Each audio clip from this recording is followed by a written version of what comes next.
Buenas tardes, mi nombre es Paul Benalcázar.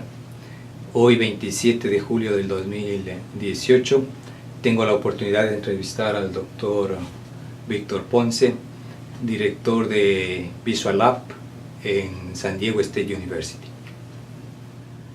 Entonces, doctor, qué gusto poder compartir con usted el día de hoy. Y quisiera empezar con la primera pregunta. ¿Qué es el Visual Lab? El Visual Lab es un laboratorio de colocación de información en línea. Lo creamos el año 1999 con esa intención. Nuestros primeros artículos eran lo que llamamos en forma vectorial, sin fotos, o sea, artículos. Pero progresivamente fuimos mejorando la calidad y la cantidad de nuestros ofrecimientos y pasamos el año 2004 a ofrecer calculadoras en línea y el año 2009 a videos en línea, justamente con el surgimiento de esa gran herramienta en línea que se llama el YouTube. ¿Cómo surgió la idea de crear el Visual Lab? Bueno, es conocido que el año 1994 ya se contaba a nivel mundial con la capacidad de colgar información en línea. Ya a partir del año 95 aquí en la Universidad de San Diego, en California, se comenzaron a crear y a instalar los recursos para poder hacer esto. Nosotros el año 99 creamos la idea de hacer un laboratorio específicamente dedicado a colocación en línea en el área de la ingeniería hidráulica e hidrológica. Entonces, ese es el motivo de nuestro laboratorio. Tenemos una gran diversidad de equipo, particularmente servidores y luego estaciones de trabajo, los llamados workstations. Tenemos aproximadamente 8 workstations y 8 servidores también para poder proveer este servicio a nivel nacional, a nivel mundial. Lo que entiendo, la visión fue para educación, para compartir información. ¿Cuál fue la visión? Bueno, la visión fue compartir toda suerte de información generada por nosotros o por otras personas, primordialmente por nosotros, aquí en el laboratorio. El que les habla, mis alumnos, mis colaboradores, tenemos varios colaboradores a nivel latinoamericano, a nivel mundial, y es importante tener un sitio donde colgar la información para que sea accesible de una forma que sea no solamente efectiva, sino también bonita, artísticamente aceptable. Perfecto. Como entiende, bueno, yo vengo de Latinoamérica y tengo una pregunta respecto a ese tema. ¿Podríamos crear un Visual Lab en Latinoamérica? No, la verdad es que lo que hemos hecho aquí es fácilmente reproducible, nomás hay que tener la idea de hacerlo y obviamente las ganas. Los recursos son prácticamente no muy grandes, se necesita cierta capacidad, espacio, conocimiento, recursos económicos, pero como les digo, no es una cosa muy grande. Los servidores han bajado mucho de precio, lo mismo las estaciones de trabajo. Yo creo que con una cantidad razonable se podría reproducir esta idea, que ya, como les digo, ya casi va a cumplir 20 años. Nosotros hemos enfatizado desde el principio, y esto puede sonar un poco raro, pero es la verdad, hemos enfatizado no solamente la calidad, sino también la cantidad. Tenemos una gran cantidad de información en línea. Otra pregunta, pero bueno, ahora saliéndonos del tema de Visual Lab, entrándonos al tema de educación. ¿Qué significado tiene la palabra academia para usted? Bueno, la academia es una institución donde se profesa el avance del conocimiento, con el fin de ilustrar, educar a los alumnos, a las nuevas generaciones. Obviamente los muchachos salidos de la escuela van a la universidad por hasta 5 años para instruirse en un área de trabajo. Recibimos a la gente joven y luego las entrenamos 5 años con las nuevas técnicas, los nuevos procesos, lo nuevo en la profesión, que es nuestra profesión, la ingeniería civil, y con el fin de sacar los mejores profesionales que sea posible.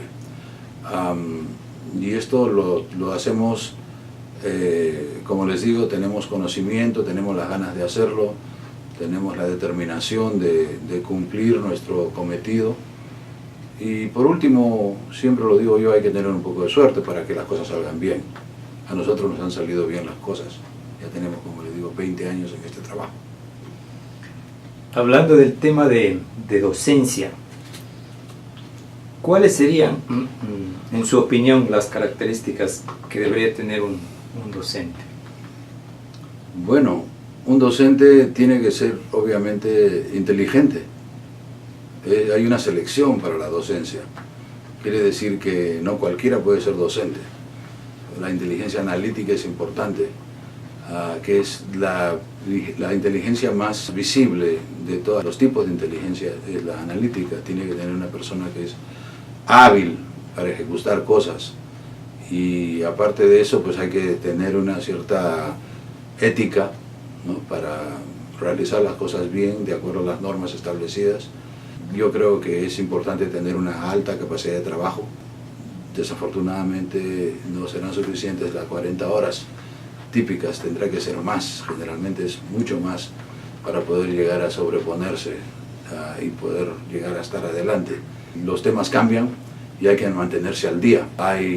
Constantemente salen nuevos métodos, nuevas técnicas, nuevos equipos, y todo eso tiene que ser parte de la función del profesional, mantenerse al día para poder continuarse desarrollando. Entiendo que usted ha tenido la oportunidad de trabajar en su vida profesional en Estados Unidos, obviamente aquí en California, pero también la oportunidad de trabajar y enseñar en Asia y en Latinoamérica. ¿Cuál es esa diferencia, si cabe el término, entre enseñar en Latinoamérica versus enseñar aquí en California? ¿Cuál sería esa diferencia?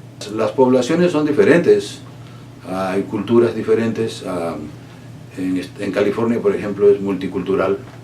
Cuando usted va a una clase en California, hay ciudadanos de casi todas partes del mundo, porque es California. California es bastante diverso desde el punto de vista de origen nacional, etc. En Latinoamérica no es tanto así.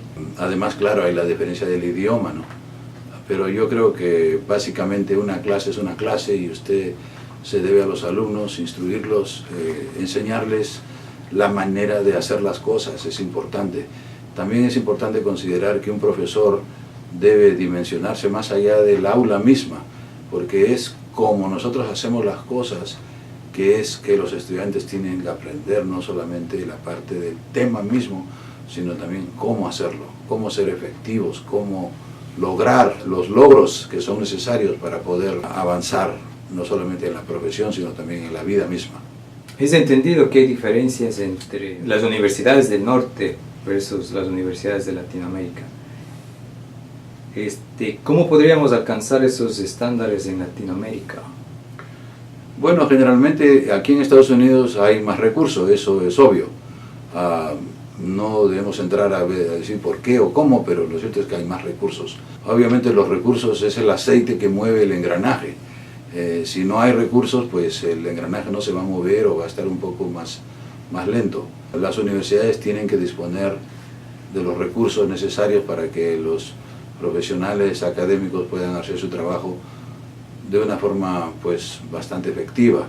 Les menciono, por ejemplo, que aquí en nuestro sistema universitario, que es el más grande de California y por ende el más grande del mundo, el 40% del presupuesto es utilizado en todo lo que no es salario.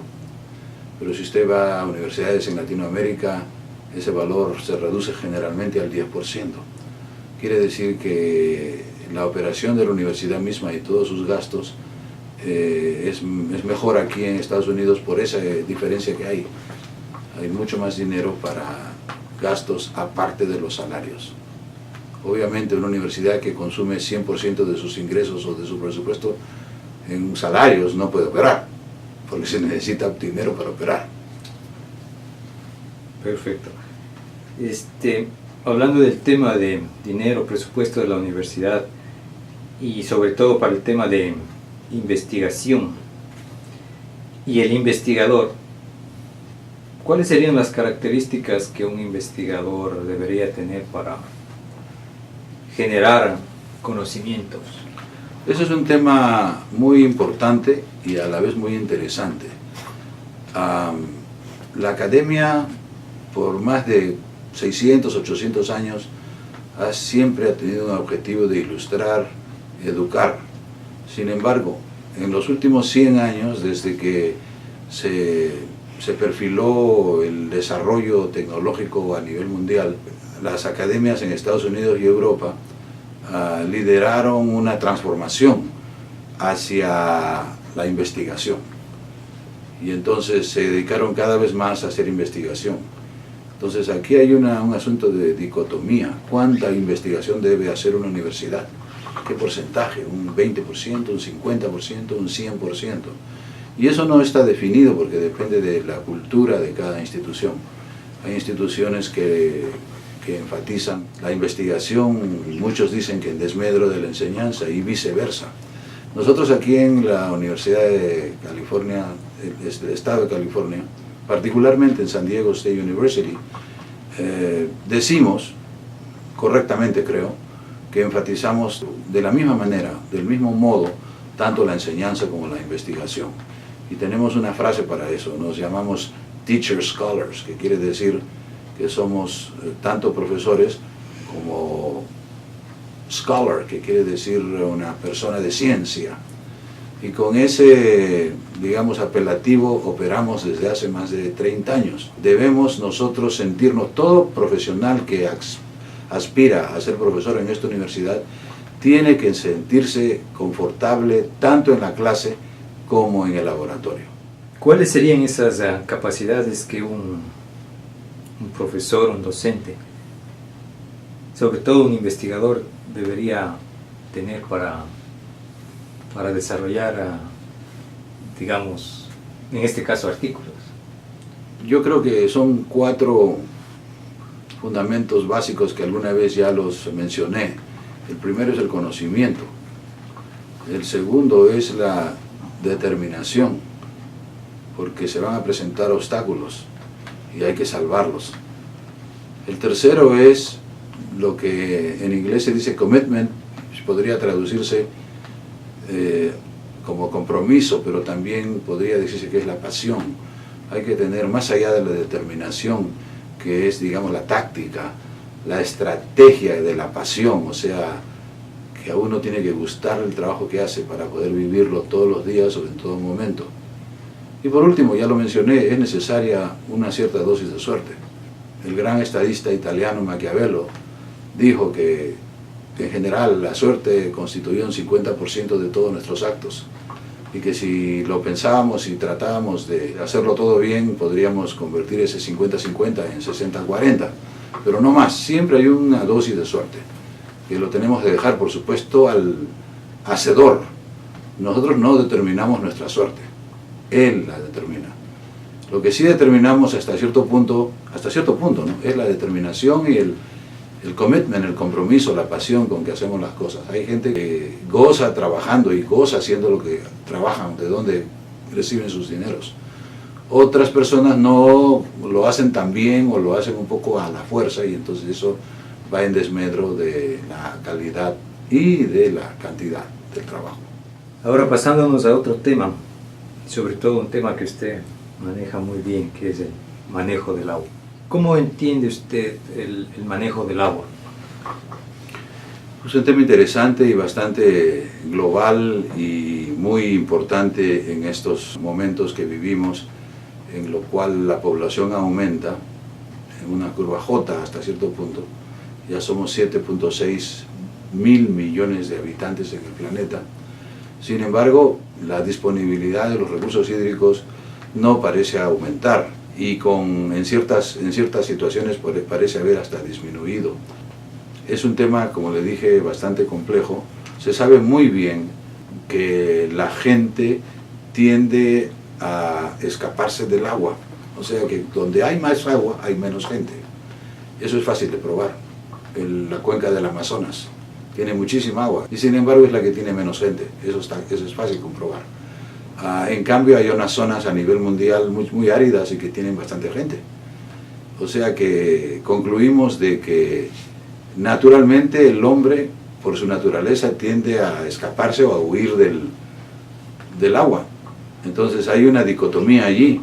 Lo importante es darse cuenta de que en el centro del espectro climático están las condiciones óptimas, no solamente para el agua, sino también para los nutrientes, porque la vida no solamente es agua, la vida es nutrientes. Con agua no hacemos absolutamente nada, porque tenemos que comer, y una manzana no es pura agua, y los nutrientes de la manzana no son los mismos del plátano o de cualquier otra fruta. Entonces tienen que hacer la diferente diversidad de nutrientes que puedan proveer el alimento, el sustento de todas las personas. Y esos nutrientes varían en cuanto a su disponibilidad. Hay ciertas zonas que tienen este tipo en oposición a otro tipo de nutrientes. Y eso es suerte. O sea, es la suerte del sitio que produjo esto o esto otro. En un sitio se produce maíz, en otro papas y en un tercero otro tipo de producción agrícola. Entonces eso depende mucho del clima, del suelo, de la geología. Es bastante complejo, pero yo creo que se puede sumarizar o resumir diciendo que las condiciones en el centro del espectro climático, que es como 800 milímetros anuales de precipitación, son óptimas desde el punto de vista de agua y de nutrientes, y probablemente también de clima. Ahora, la verdad es que las sociedades tienden a irse a las zonas áridas, y entonces ellos tienen que aprender a manejar la escasez del agua. Y las pocas sociedades que tienden a moverse hacia el otro lado del espectro, tendrían teóricamente que aprender a manejar la mucha abundancia del agua, como es el caso del manejo de los humedales, etc. Entonces ahí está el kit del problema del agua, es teóricamente convencer a la gente que se regrese a las zonas donde el agua no escasea, porque cuando escasea el agua y cuando la gente se mueve a las zonas donde escasea el agua, hay que mandar el agua a esas zonas, como es el caso del sur de California. Y mandar el agua a zonas donde no hay agua es costoso y tiene un recargo sobre el tan mentado calentamiento global. O sea que el calentamiento global actual no solamente son los automóviles, podría decirse que un 80% son los automóviles y el transporte en general, pero hay un 20% que tiene que ver con el transporte de otras cosas, porque todo tiene que ser empujado, nada vuela. Hablando del tema de agua y el tema de California, ¿cuál debería ser, ya para terminar, la visión, digamos así, para las futuras generaciones respecto a el manejo del agua? Sabemos que el agua cada vez escasea en ciertas partes, en otras partes existen suficientes recursos, pero sin embargo hay todavía esa brecha en la que se requiere más agua. Entonces, desde su visión profesional durante muchos años, obviamente una de las primeras soluciones que ya se ha planteado es reducir el consumo. Las sociedades generalmente tienen una asignación per cápita. En países en general, por ejemplo, 200 litros por día es una asignación normal cuando se hace desarrollo urbano. Pero depende de la cultura. En Estados Unidos, por ejemplo, esa asignación es 200 galones por día. Quiere decir que en Estados Unidos el consumo es aproximadamente 4 veces mayor que en el resto del mundo. ¿Por qué? Porque, bueno, obviamente en Estados Unidos existe el dinero para proveer esa cantidad. En el futuro, si fuera cuestión de limitación, tendría que reducirse ese valor a un valor más razonable, pero eso es cultural, depende de las personas. Si las personas, quiere decir, plasmadas en la sociedad, en los legisladores, pues no lo quieren hacer, pues no lo van a hacer, ¿no? Entonces, el primer punto es el del ahorro en el consumo. El segundo sería tender a mover las sociedades un poco más hacia el centro del espectro, 600, 800, 1000 milímetros, porque es por ahí donde se va a encontrar el agua, obviamente. El caso que viene a colación de esto es el uso y abuso del agua subterránea. Por ejemplo, en California el 45% del uso del agua es agua subterránea y el 55% agua superficial. Este valor no es tan malo, pero tampoco es bueno, porque el agua subterránea eventualmente se agotará. El agua superficial no se agota. Ese valor debería ser, en mi opinión, mucho más pequeño, pero no lo es. Y eso es en el estado más grande. En otros estados, por ejemplo, como Arizona, más del 80 o 90% del agua es subterránea, quiere decir, del uso. Quiere decir que eventualmente se les va a acabar el agua. A nivel mundial se está deplecionando, abatiendo los recursos subterráneos, porque no se ha entendido o no se quiere entender que eso se va a acabar, solamente que durará 30, 40, 50 años y luego se acaba. Es como una mina de oro, solamente que esto no es oro, es agua. Pero ¿por qué se acaba el agua subterránea? Porque así lo dijo la naturaleza. La naturaleza puso mucha agua debajo de la superficie, pero no era para que la usáramos. Sin embargo, en los últimos 100 años la hemos venido usando porque es fácil. Es fácil bombear porque tenemos la energía para bombear. Estamos bombeando el agua subterránea, la estamos consumiendo. Bueno, no todo, pero una buena parte. Por ejemplo, en evapotranspiración, el uso consultivo. Y eventualmente vamos a tener que pagar por todo eso. Finalmente, la última pregunta. ¿Cuáles serían las palabras para el nuevo profesional? Bueno, hay que, parece un poco cursi, pero hay que amar a su profesión. Tiene usted que vivir la profesión que ha escogido, porque es el único camino que le queda. Porque nosotros somos personas, tenemos familia, pero una parte importante de nuestra vida es la profesión, lo que hacemos para satisfacer nuestras necesidades. Y eso tiene que tomarse bastante en serio, porque ya lo sabe todo el mundo, es una carrera. La carrera quiere decir que muchos corren y unos se quedan atrás y otros salen adelante. ¿No es cierto? Carrera. En inglés también se dice career, ¿no? Aunque el inglés no suena tan claro como en español. En español es carrera, es una carrera. Entonces tiene usted que correr, porque si no corre, pues se queda atrás. Y nosotros hemos tenido esa suerte de haber corrido siempre. Ya yo tengo 50 años en la profesión y siempre hemos tenido esa capacidad de poder correr, ¿no? O vale decir el dote que nos ha dado Dios, que tenemos la energía de poder hacerlo, porque obviamente sin la energía no se puede hacer. Entonces tiene que tener esa idea y la energía comparada, y con esos dos cualidades se puede aspirar a tener éxito, un éxito primero económico y luego también espiritual, porque usted se ha logrado al final de una carrera, se ha logrado, y entonces puede decir que eso se lo va a llevar usted con usted cuando se vaya al cielo. Muchas gracias. Muchas gracias. Gracias.